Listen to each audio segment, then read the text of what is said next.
Assalamualaikum warahmatullahi wabarakatuh. Perkenalkan, nama saya Kirana Nadi Purnomo dari kelas 12/4. Kali ini saya akan menjelaskan tentang belajar dari teks berlatar sejarah. Teks cerita sejarah. Teks cerita sejarah adalah teks yang menjelaskan atau menceritakan secara kronologis mengenai fakta, kejadian, atau peristiwa yang benar-benar terjadi di masa lalu. Teks ini biasanya berisi latar belakang atau asal-usul dari suatu peristiwa yang memiliki nilai sejarah, dan meskipun ada unsur imajinatif dalam penyajiannya, teks ini tetap menggunakan unsur dan latar belakang sejarah yang faktual. Teks cerita sejarah sering disusun berdasarkan urutan waktu kejadian serta mengandung nilai-nilai kehidupan seperti pendidikan, sosial, budaya, moral, dan lain-lain. Selanjutnya ada ciri-ciri. Yang pertama, disajikan secara kronologis berdasarkan urutan waktu kejadian yang benar-benar terjadi di masa lalu. Yang kedua, bentuk teks cerita ulang atau recount yang menceritakan kembali peristiwa sejarah.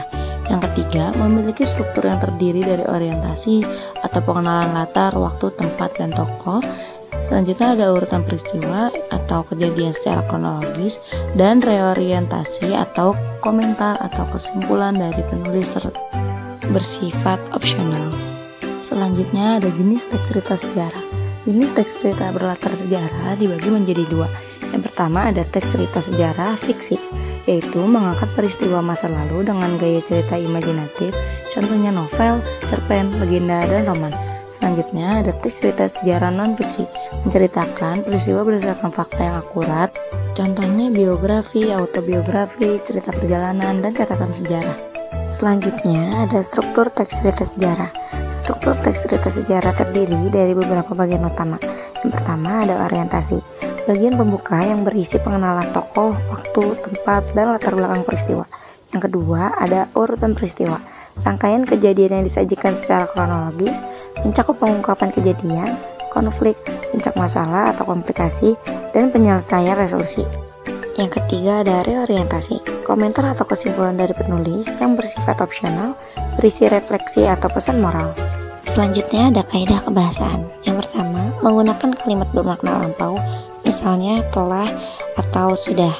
Yang kedua, memakai konjungsi temporal untuk urutan waktu, misalnya kemudian atau setelah itu. Yang ketiga, menggunakan kata ganti orang ketiga, misalnya dia atau mereka. Yang keempat, memakai kata verba atau kata kerja yang menunjukkan tindakan. Yang kelima, kadang menggunakan kalimat langsung untuk dialog tokoh. Yang terakhir ada kata umum dan kata khusus.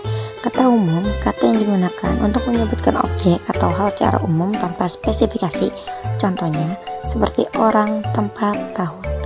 Kata khusus, kata yang digunakan untuk menyebut objek atau hal secara spesifik dengan nama tertentu. Contohnya seperti Soekarno, Bandung, atau 17 Agustus 1945. Segitu saja penjelasan dari saya, kurang lebihnya mohon maaf.